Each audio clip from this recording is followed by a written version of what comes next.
বিয়ের দিন সন্ধ্যাবেলায় রায়কে সাজানো হচ্ছে। বাড়ি ভর্তি লোকজন, হই উঠল সব দিকে। বর এসে গেছে, সবাই দৌড়ে গেছে বর দেখতে। রনিতকে ফোন করে দোতলা ঝুল বারান্দা থেকে উঁকি মেরে তাকে দেখে এসেছে রায়। রনিতও তার দিকে তাকিয়ে একটা মিষ্টি হাসি দিয়েছিল। মনের মধ্যে কুলকুল করছিল ভালো লাগার স্রোত। লগ্ন 9টায়, কনে সাজানো প্রায় শেষের মুখে, শুধু ফুলের গয়না পরা বাকি। এমন সময় বাইরে হট্টগোলের শব্দ। কোন এক মহিলা কণ্ঠস্বর যেন কেঁদে উঠল জোরে। সাজানোর ঘরে এখন যে মেয়েটি সাজাতে এসেছিল সে আর রায়। তাই রায় দৌড়ে বেরিয়ে গিয়ে ঝুল বারান্দা থেকে উকি দিয়েছিল। এখান থেকে নিচে অনেকটাই দেখতে পাওয়া যায়। সে মুখ বাড়িয়ে দেখলো নিচে অনেকেই দৌড়দৌড়ি করছে। রায় কিছু বুঝতে পারল না, হলোটা কি। হঠাৎ দেখলো রনিত খুব দ্রুত গম্ভীর মুখে ফোন করতে করতে দরজার দিকে বেরিয়ে যাচ্ছে। আর কিছুক্ষণের মধ্যে বিয়ের লগ্ন। রনিত এইভাবে চলে যাচ্ছে কেন? তাহলে কি কিছু ঝামেলা হয়ে বিয়েটা আটকে গেল? নইলে রনিত বেরিয়ে যাচ্ছে কেন এইভাবে? রনিতের পেছনে পেছনে একদল লোক ছুটছে, হয়তো তাকে আটকাতে। কিন্তু কেন? কি এমন হলো? দিশেহারা রায় কিছু বুঝতে না পেরে বারবার দুতলা ঝুল বারান্দা থেকে চিৎকার করে ডাকছে রনিতকে। তার ডাক যেন কিছুতেই পৌঁছচ্ছে না রনিতের কানে। দু একজন একবার মাথাংচু করে দোতলা রায়ের দিকে তাকালেও রনিত ঘুরে তাকালো না একবার। তাহলে রনিত কি শুনতে পায়নি? এত জোরে ডাকছে তাও। রনিত কোনো দিকে না তাকিয়ে সোজা চলে গিয়েছিল দরজায় দাঁড়ানো সাজানো গাড়িটার দিকে। গাড়ির দরজা খুলতেই কষ্টে আতঙ্কে কাঁদতে কাঁদতে ঘুমটা ভেঙে গেছিল রায়ের। কিছুক্ষণ স্তব্ধ হয়ে বিছানায় বসে থাকলো সে। তরতর করে ঘামছে সে। চোখের কোণে জল অজান্তে গড়িয়ে পড়ল গালে। হাত দিয়ে জলটা মুছে অবাক হয়ে গেল রায়।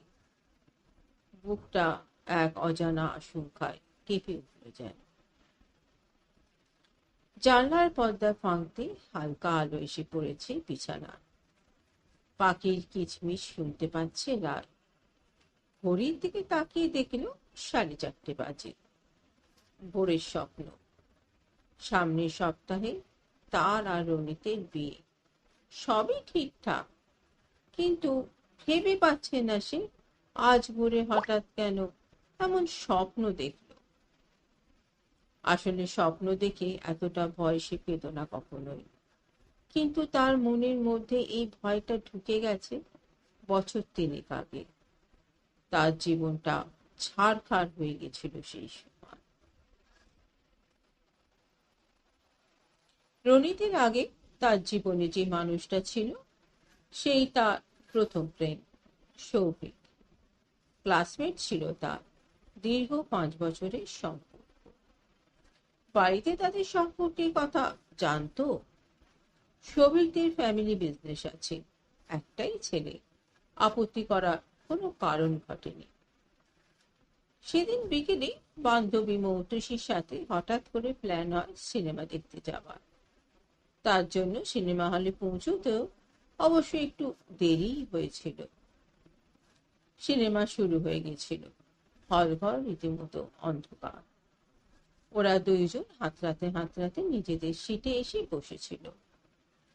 ইন্টারভেল হতে রায় চিপসের প্যাকেট আর পপকর্ন কেনার জন্য বাইরে গিয়ে সমিতাকে হলের বারান্দায় দাঁড়িয়ে থাকতে দেখল। এই দাঁড়িয়ে থাকার ছবিটা যেন খুব চেনা লাগছিল তার। একটু আড়ালে সরে এসে এক দৃষ্টিতে তাকিয়ে দেখছিল সে সমিতাকে। সেই পিঙ্ক চুড়িদার, বুকটা ঠক করে উঠেছিল রায়ের। এই দৃশ্যটা সেই স্বপ্নে দেখেছিল মাসখানেক আগে, কিন্তু সেদিন স্বপ্নে সুমিতার মুখটা স্পষ্ট ছিল না। স্বপ্নের কথা সৌভিককে কিছু বলেনি সে, বললে এক্ষুনি বিরক্ত হয়ে বলতো, সন্দেহবাদী রক্ত, তাই সে আর বলেনি। শুধু বান্ধবী মৌটুসিকে বলে হালকা হয়েছিল সে। স্বপ্নের মেয়েটা যে সমিতা হতে পারে কল্পনাতেও ভাবেনি রায়। সমিতা সৌভিকদের পাশের বাড়ির মেয়ে। সৌভিকের কাছে শুনেছে মেয়েটা নাকি খুব গায়ে পড়া, ছোট থেকেই তাদের বাড়ি আসে, সৌভিকের পেছনে ঘুরঘুর করে। যদিও সৌভিক বলেছিল সে মোটেই পাত্তা দেয় না মেয়েটাকে। ভয় ভয় পাশে টয়লেটের দিকে চোখ চলে গেল রায়ের।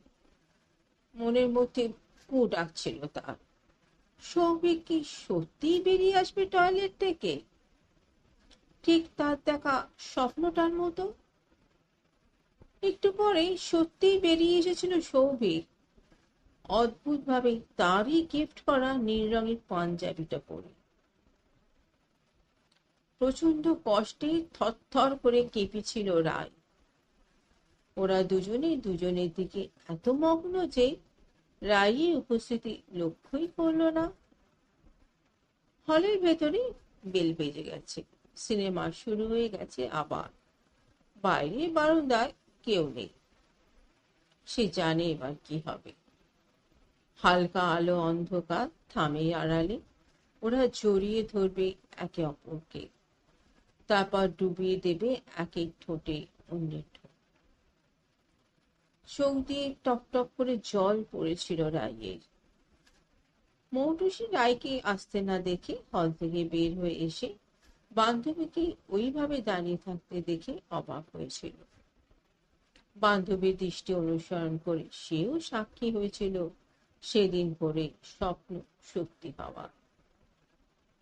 রায় সৌভিককে ঠাস করে চড় মেরে প্রচন্ড রাগে কষ্টে পাঞ্জাবিটার বুকের কাছে খিমচে ধরে ছিঁড়ে দেওয়া ছাড়া আর কিছু বলতে পারেনি সে।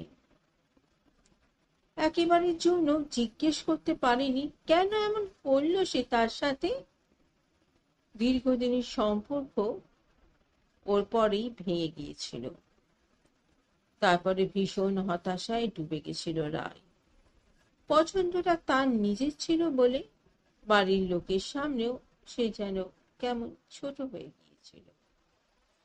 ভালোবাসার প্রতি বিশ্বাস ভরসা বলতে আর কিছুই অবশিষ্ট ছিল না তার মনে।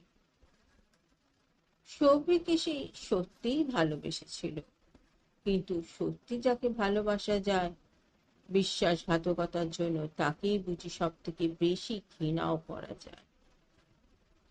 ওই স্বপ্ন সত্যি হবার পরে স্বপ্ন দেখতেই ভয় লাগতো রায়ের। এরপর বছর দুয়েক পরে ফেসবুকে আলাপ হয়েছিল রোহিতের সাথে। বন্ধুর মতো কথা বলতে বলতে ধীরে ধীরে নিজের মনের হতাশা কাটিয়ে উঠতে পেরেছিল রায়। নতুন করে স্বপ্ন দেখতে শুরু করেছিল সে, কিন্তু আজ আবার ভোরের স্বপ্নটা নাড়িয়ে দিল তাকে। আবার কেন তার সাথে এমন হচ্ছে বারবার? অনেক চেষ্টা করলো আবার ঘুমোনো, আবার ঘুমোলে নাকি দুঃস্বপ্ন সত্যি হয় না, কিন্তু কিছুতেই আর ঘুম এলো না রায়ে। রনিতকে হারানোর একটা ভীষণ ভীতি তার মনে চেপে বসে আছে যেন। কাকে বলবে সে? মৌটুসির বিয়ে হয়ে গেছে, যখন তখন তাকে আর ফোন করা যায় না। ভীষণ ভয় করতে লাগলো তার। রনিতকে কি ফোন করবে এক্ষুনি? এই তো রাত 1টা পর্যন্ত কথা বলি ঘুমোলো দুজনে, এখন ঘুমোচ্ছে নিশ্চয়। আর রনিতকে বললে হাসাহাসি করবে নিশ্চয়, করুক। ফোন নিয়ে রনিতের নাম্বার ডায়াল করলো সে। কিছুক্ষণ পরে ঘুম জড়ানো চোখে ফোন ধরে রনিত বলল, কি হলো এত ভোরে ফোন? আর সূর্যি মামা ফোন থেকে উঠেছে? রায় খুব সংকোচের সাথে বলল, একটা কথা জিজ্ঞেস করার ছিল। রনিত অবাক হয়ে বলল, এই ভোরে ঘুম ভেঙে মনে হলো। রায় এবারে জিজ্ঞেস করলো, শোনো না, আচ্ছা এমন কিছু কি হতে পারে যে তুমি আমাকে বিয়ে করবে না ভাবছো মনের কোনো এক কোণে? এই অদ্ভুত কথা শুনে রঞ্জিত এবারে বিছানার উপরে সোজা হয়ে উঠে বসলো। তারপর রসিকতা করে বলল, এই, কি বলছো কি? সামনের সপ্তাহে বিয়ে আমাদের। তোমার অন্য কাউকে পছন্দ হয়ে গেল নাকি? এই জন্য এ কথা জিজ্ঞেস করছো? রায়ে খুব রাগ হলো রনিতের রসিকতা। অভিমান স্বরে বলল, আমি মরছি নিজের জ্বালায়। কেন, কি হয়েছে? এই তো কাল রাতে কত বিয়ের পরের প্ল্যান করলে, হঠাৎ কি এমন জ্বালা হলো? ভোরবেলায় খুব বাজে স্বপ্ন দেখেছি। কয়েক মুহূর্ত চুপ করে রনিত মনে মনে হেসে ওঠে, গম্ভীর স্বরে বলল, তা কি স্বপ্ন দেখেছ শুনি?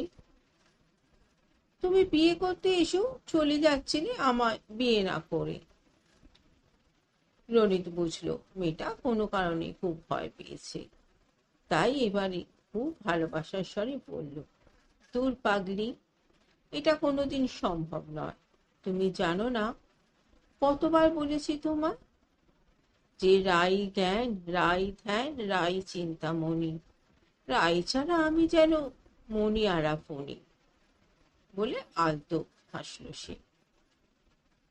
রায়ের মনটা হালকা হয়ে গিয়েছিল রনিদের কথা। সত্যি সে এখন সৌভিকের কাছে কৃতজ্ঞ, কারণ সে ওকে ছেড়ে গিয়েছিল বলেই আজ রনিতকে পেয়েছে রায়, যে তার কষ্টগুলোকে নিমেষে দূর করে ভালোবাসায় ভরিয়ে দিতে পারে। তবুও বিয়ের দিন সকাল থেকে ভীষণ টেনশন হচ্ছিল রায়ের। ঠিক দোতলার ঘরে তার সাজার ঘর হলো। যথাসময় রনিত এলো। রায় চাইছিল স্বপ্নটা যেন সত্যি না হয়, তাই বর এসেছে শুনেও সবাই বর দেখতে ছুটল। সে নিজের মনের আনন্দ আবেগকে অনেক কষ্টে সামনে রেখেছিল। রনিতকে ফোনও করেনি, ঝুল বারান্দায় গিয়ে উঁকি মারেনি সে স্বপ্নটার মতো। না না, শুভ দৃষ্টির আগে সে রনিতকে দেখতে চায় না। স্বপ্নটাকে সত্যি হতে দেবে না সে কিছুতেই। আস্তে আস্তে বউ সাজে তৈরি হয়ে গেল সে, শুধু ফুলের সাজ বাকি। ভীষণ ভয় করতে লাগলো রায়ে। হ্যাঁ, ঠিক এই সময় তো প্রতি মুহূর্ত সে কান খাড়া করে আছে যেন। কোথাও কি কারোর কান্নার আওয়াজ শোনা যাচ্ছে? বারবার সাজানোর মেয়েটাকে জিজ্ঞেস করছে, তুমি কি কোনো গন্ডগোলের আওয়াজ পাচ্ছ? মেয়েটা অবাক হয়ে বলল, কই, না তো। কিন্তু রায়ের মন বলছে কিছু একটা ঘটবেই। আর প্রায় সঙ্গে সঙ্গে অদ্ভুতভাবে সত্যিই একটা হট্টগোল আর এক মহিলার কান্নার শব্দে রায়ের অন্তঃস্থল পর্যন্ত চমকে গেল। স্বপ্নের মতন ঝুল বারান্দায় ছুটে সে গেল না, সরাসরি দুধদার করে সিঁড়ি দিয়ে নামতে থাকলো সে। কিছুতেই স্বপ্নকে সত্যি হতে দেবে না আজ। নিচে নেমেই দেখলো রনিত ব্যস্ত হয়ে ফোন কানে নিয়ে বেরিয়ে যাচ্ছে দরজা দিয়ে, ঠিক সেই স্বপ্নের মতো। না না, কিছুতেই চলে যেতে দেবে না রনিতকে। তাই রনিত গাড়ির কাছে যাওয়ার আগেই জোরে রনিতের নাম ধরে চিৎকার করে উঠল রায়। প্রচন্ড মানসিক দুশ্চিন্তায় আর চাপের মুহূর্তে জ্ঞান হারালো সে। দ্বিতীয়বার তার ভালোবাসাকে হারাতে চায় না কিছুতেই। সবাই এসে তাকে ধরাধরি করে বিছানায় শোয়ালো, চোখে মুখে জল ছিটালো তার। উপস্থিত কেউ বুঝতে পারলো না কিছু, যে মেয়ে যে হঠাৎ দৌড়ে এসে এভাবে। অবাক হয়ে গেল সবাই। মেয়ে পাগল হয়ে গেল নাকি? এইভাবে দোতলা থেকে এসে উড়ে বরে পেছনে ছুটছিল কেন? আসলে একজন বরযাত্রী রনিতে ফ্ল্যাট তো পিসেমশাই বিয়ে বাড়ি এসে হঠাৎ অসুস্থ হয়ে পড়েছিলেন বলে তৎক্ষণাৎ অ্যাম্বুলেন্সের ব্যবস্থা করতে না পারার জন্য তাকে বরের নিয়ে আসা গাড়িতে তুলে হাসপাতালে নিয়ে যাবার জন্য ড্রাইভারকে ফোন করতে করতে ছুটে গিয়েছিল রনিত বাড়ি থাকা গাড়িটার দিকে। সমস্ত ব্যবস্থা করে ফিরে এসে রায়কে নিয়ে ব্যস্ত হয়ে পড়ল সেও। অবাক হয়ে গেল রনিত, কিন্তু পর মুহূর্তে বুঝতে পারল সে এই এক সপ্তাহ ধরে রায় তার ভোরের স্বপ্নকে নিয়ে যে কি সাংঘাতিক আতঙ্কে ছিল সেটা ওর কথাবার্তায় উপলব্ধি করেছিল রনিত। চোখে মুখে জল দিয়ে জ্ঞান ফিরে রনিতকে দেখে স্থান কাল ভুলে জড়িয়ে ধরল রায়। দুঃস্বপ্ন কাটাতে পারার আনন্দে চোখ মুখ উজ্জ্বল হয়ে উঠেছিল তার। রনিত ফিসফিস করে রায়ের কানে মুখ এনে হাসি মুখে বলেছিল, এবার থেকে পুরো স্বপ্ন দেখবে, বুঝলে? বড়রা সরে গেলে আর উপস্থিত বাকি সবাই মুচকি হেসে রসিকতা করতে লাগলো। মৌটুসি দুজনের কাছে এসে পড়ল।